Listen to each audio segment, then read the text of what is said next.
pamwe pacho topedzera takutanga tinoita kungokunetsai takungokuonesai nyaya dziripo tingoti mhuri yezimbabwe madii but panapa let's be very honest ngationesane nyaya iri kunetsa izvi so nyaya iri kupisa ndo dzatei tichida nyaya dzekuti dzinenge dzichinetsa because at the end of the day chinodiwa kuti vanhu vazive chokwadi because chokwadi ndo chinoporesa vanhu chinoroyonora vanhu because vanhu ndozoti vakaroywa nepolitics. Now pane nyaya iri kunetsa panapa mhuri yezimbabwe yandiri kusangana nayo inini yandiri kunzwa pari kunzi zvoni hanzi Chamisa ane Praz ane Mine ane Castle handisi kuramba hanzi ari into transport business. Onaika guys, inini pandanzwa zvinhu zvese izvo zvanditi that's not my first time even kana uchichaga uchiti nzwisisa nyaya dzevakomana ivava.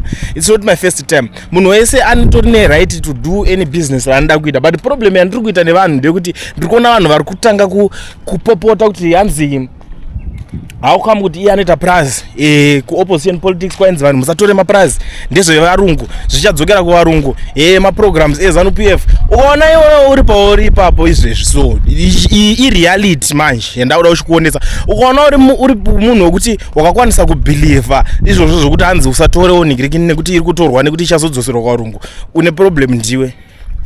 Kana uchironga life yako usaterere politician kuti auya aite baba mumba mako iwe woronga life yako land itogara une land yako ontaura kuti pauri papa vana vako iwo uchavaudza kuti vanofa vari maroja all because of waiti land iri kutorwa haisi nigirikini ichadzokera kuvarungu. Murungu akazoita muridzi weland iyoyo rini kupi?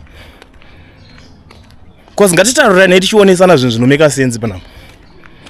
Iye uri kutora nzanzi iye nekuti anayo baba ure ngatitaure kuti ndotonotarisisana kana ndototarisana mudhara wangu inini ondotondudza kuti shamari takutongoningirikina tatongoramba tiri maroja akutoti mwanangu ndisenderewo mari yerent kuti munhu kuti anenge kuma 78 years kuti mwanangu ndisenderewo mari yerent toti mari yerent 78 ko pakatorwa vamwe minda maita sei kuti takanzi neopposition tisatore minda ndototeerera zvakadaro izvozvo ndikokubudira pachino tokafoira life mudhara ndikudzungaira kwako kuda kumirira kuudzwa zvekuita land ndiye munhu wese akuudza atichadi politics dzaona kuti vanosaka vari bitterness because of vari kutadza kuita serious nelife. The reason yekusupportera opposition is because vanhu vari kudawo maopportunities ari equal, vanhu vari kudawo kuti vange vachibudirira vachienda kumberi but it doesn't mean kuti unobva wadzima pfungwa dzako dzisapa mute hauchakwanise kuronga life nekuti uchati opposition ichava chikurongera life. It doesn't make sense.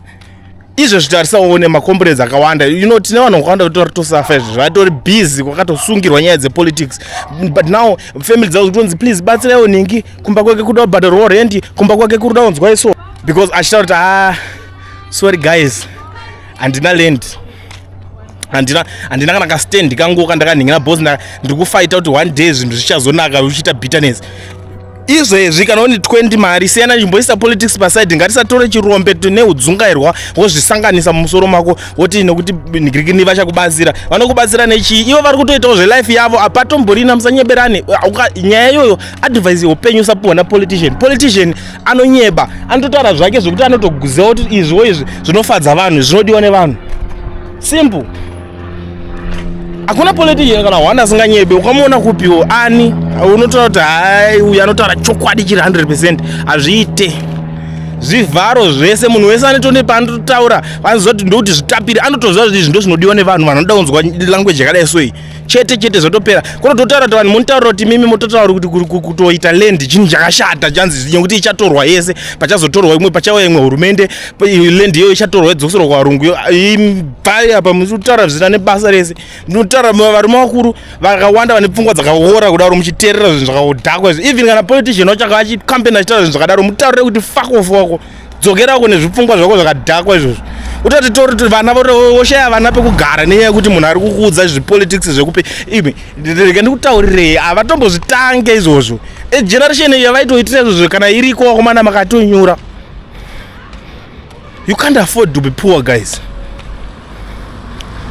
Iwe some of the information anditi yamunonzwa yakuzotaurwa nhinga nechakati hazvisi zvokunyepa vari kuita mabusiness mhuri dzavo dzikudzika dziguta vana vatoendesa vana kuchikoro but you have to know kuti guys we are only doing this kuti tikwanise kunge tichiitawo something better. Politics kana usina chori kuita mulife haifi yakachinja upenyu hwako do something tora chimunda chako unotorimawo imwe ngatisanyeberane mani zvinhu zvisina nebasa rese. I don't like that. Politics ngatiite politics kuti tiite mari tese, ngatiite politics tiite begi. That is the reason kuti tisapota kuti ninga azodai so izvo zvimaakuchema no ari kuita kupopota anozoita famu sei vamwe vachinhingirikina anotoita kasi kwanda anoshanda ndobasa ari kutoinvesta zoti in future ane vana vake vanoda kuramba vachichengetwa, mhuri yake doramba ichidya ichigutawo. Iwo ndionongo chingopopota zvisina direction uri papa. Guys, ngatiite something in life. Hatimbofeta inini ndakatoti ukatoona even politician or pastor, I don't listen kune zvinhu zvisina nebasa rese. Kwaona kutontaura kuti hazvina basa ndezvepasi pano, ndokudza kuti fuck off. Tese tiri pasi panapa iwo hauna here. I blame vanopa mapolitician vanongoti politician akataura zvinhu zvese vomomberera maoko. Tsika iko kanofanira kuchinja. Because ngatitarise kune dzimwe nyika. Politician akataura zvita musoro anoswera achitrenda achipolishwa achitukirirwa nyaya iyoyo. Obva atozviziva kuti hazvisi right, mangwana anodzoka agadzirisa. But akangoti chese chinarrative chese chaangoya nacho land musangoita zvekungopowa zvekufurira land. Iwe ungati tsoka how can you claim kuti uya Zimbabwe usina kana pako kana paland wocha unoti this is my piece of land. Unozviclaima sei? Ngatiite politics dzinomeka sense kumana ningi ndiye aigana kwanisa kutora zvinhu izvozvo vasiye vakadaro vachazotongwa vachazonzwa iwe kana utone mari titowedzera kutenga land, especially uri munhu murume usateerere zvinhu zvisina basa rese. Politician asi baba wokumba kwako, iwo ndiwe baba, ndiwe chatinongedzerana nevana vako, ndikukutaurira kuchembera kuri kuuyo. Do something wamana, kana patone mukana utoti paritobuda mafamu, tora famu, tora utoitawo famu racho iwe zokatasa izvezvo. Nyaya even dzakazotanga kuti wadzaya dzemaland reforms eze dzakatanga natsvangira idzedze dzemaland reforms eze kuona uchishamisika nezviro zepolitics. Tsvangira chainde yakatotanga nezvemaland reforms ezvo, and then idea ndobva yazo hijackwa bva yaonokoti this idea is good, vatanga kuhijacka vayaita idea yavo. Izvezvi manje zvakazoitawo nepamwe tsvangira yanga kurowa imwe narrative, because hapana poti unewaona idea yako yobva yatorwa unoita sei, unotopinda une rimwe skiri rinenge riri kuti uramba urimo mugame. Izvo zvinhu ndinoona if you go kuHarare kuna vanhu vakawanda vari kupanana pane zvimwe zvimastands zviri ngobuda zvezvima $200 $300 vachingochekerana vatone more than 10 years vanachigara ipapo. I'm telling you now, if you go kunzvimbo Harare South, there is a place kuna na hopli kwekwe kutone nzvimbo yekuti vatone more than 15 years vachigara ipapo. Zvekutochekerana zvemusangano kune mastands vanhu vakapuwa. It was 2012. But izvezvi go there 2012 zvezvi pane about 14 years vari kugara. Muchapukanyirwa muchaita sei? Havachiri ngoripo. Pakabva kwatozochinja kama goalpost vanhu vavaonera. Ndosaka nditaura kuti kuna vanhu vakangwara vakatozoonera vakati aiwe chiland chingoripo tongokatirana. Opposition ikatorawo payo ikacheka. Zvakatoitika izvo ndiri kutaura kuti une opposition kwayakatochekeranawo land. Vatonzwisisa. Ati hapana nomboya chiko kuti pakana zvapukanyirwa kozi kana nyaya yakupukanyirwana nekanzuro yako uya imbotarisa kuti uri wezanu uri wechi inongosvika chingonobata nedzira. Hola YouTube. Show us in the camera. Show. Sharp. Kuno kana nzara ichinge yakuuya aitarise kuti because ngorwe chakati saka iwe inongokuruwa wakadaro. Iwo ungatoti wotoona kuti pari kutobuda kamukana kekuti vari kutopanana vachitokudza kuti vari kutopanana kamukana vachitozona vari kupanana kamukana vachinzi tiri kupanana pachizanu hanzi parumastenzi tiri kutobuda. Iwe hapana, iwe wose land baron kana utone mukana wototora mari chekerwa chipisi chako toisawo roja 5-6 baroja. Do something. Zimbabwe ndiye munhu wese, musaite zvekupusa mazimbabwe. Handidi vanhu vakapusa, ina handitombodi kutombosekerera nevanhu vakadzungara handidi. Izvo vamwe vamabhizi ngoroja maharare meme unoroja zvimastendi izvo zvaizvo kungopuhwa zvainzi $100 motochekerana. Iwo watoo bhizi kuroja ipapo uchibhizi kuclaim kuti asi ndiri munhu opposition madhezi acho ndainzi usatore wakapusa ndiwo wakadzungaira. Unopuziswa uchiitwa forena munyika yekwako. Iwe kana ukaitwa forena munyika ye saka unopenga. Saka unoclaima unosara usina kana chaunacho left right center kumafamu makaramba kumamusha makaramba zvese. Saka yorera makalife keuroja ikaka uchigara muka one room. Unogara muka one room unota vana 5 uchigara muka one room uchiti imi ngatibvise politics aside, let's do something.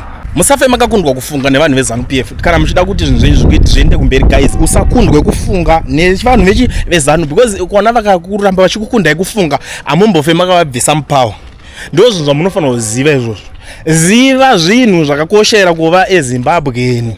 Zvizive izvozvo. Usaudzwe nepolitician kuti chakadai so usaite haiwa zvakadhakwa zvichazo unochembera uri muroja. Unopedzera you end up watu foreigner. You know kuti ndakatoshamisika kune vanhu vari chiri kutonyora vachitoimba asingade ngabude muZimbabwe.